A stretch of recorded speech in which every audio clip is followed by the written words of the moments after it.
2001, although we have been working together since 1996 under a partnership agreement. And yes, it is an IT company, so there are a lot of the services that Across Limits gives which are very much IT related. For example, we do application development, we also develop software for particular businesses, especially small and medium enterprises. But then we also have a big area related to IT for education, which is e-learning, and also we also do IT related to health and healthcare issues.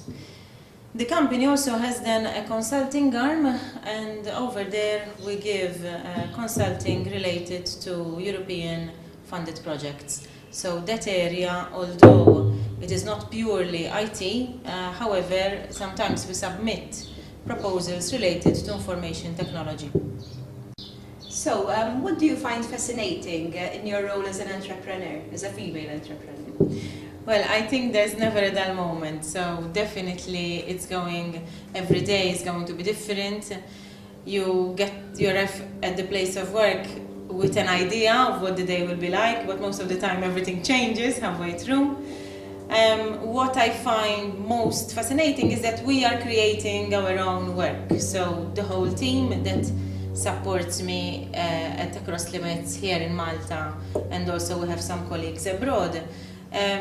We are fortunate enough to be able to create projects in areas which are important also to ourselves. So in that way, we almost generate our own work in sectors which we like. Role models are often important in starting a business career. Did you have a role model at the beginning of your career?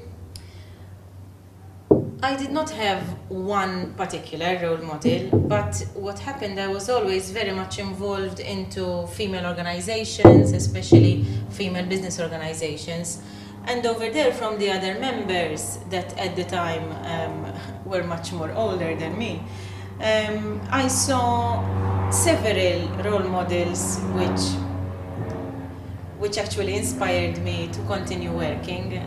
So although there wasn't one particular, but I think the stories from all the different women actually helped me go on and say, yes, it's possible to be an entrepreneur and a woman at the same time. And now, 10 years later, do you consider yourself as a role model, and do you support other women to make a decision to start a business career?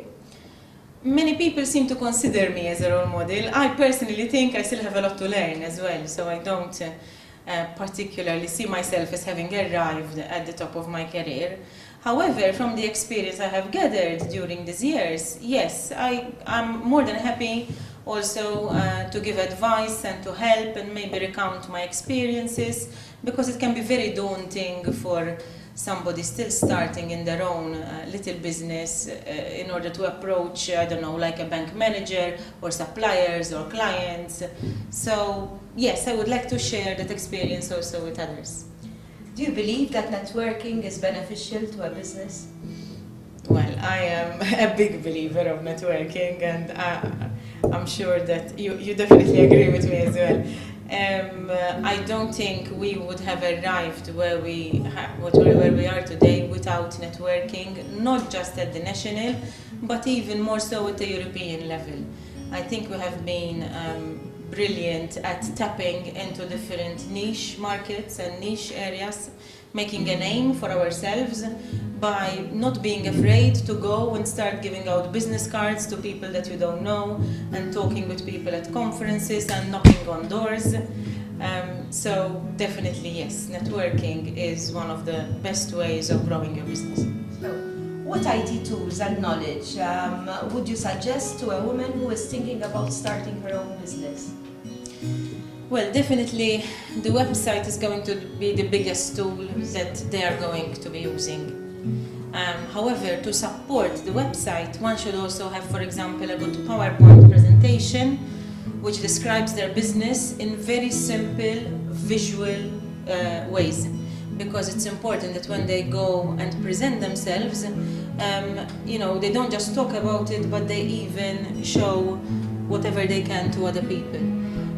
Maybe then there are some other tools that they can use within their business, not for networking, but for better efficiency. So, for example, definitely an accounting package, definitely if they have employees, a human resource management system like for timesheets or for project management. There are little tools today. We're very fortunate that many of these are web-based and even open source or free, that they can utilize in order to help their own efficiency and productivity. Okay, now for the million-dollar question, how do you organize your work life and your home life? Work-life balance. Ad hoc, I think, is the best answer. So, yes, for example, every now and then, I have a son, an 8-year-old son, and of course I need every now and then to leave from the office and go to the school and attend some event, or else if he's sick, I bring him to the office with me. If my parents are sick, because they normally help me a lot in taking care of my child, I either go with him and work from home, or else I bring him here. So it's a bit of a give and take. And then also I travel, so if possible, he also comes with me, and I either take an additional member of staff, or else I make sure that wherever I'm traveling, they know when they organize some babysitting facilities. It's always a challenge, but it's very rewarding because I'm seeing my son grow up to be already a European network.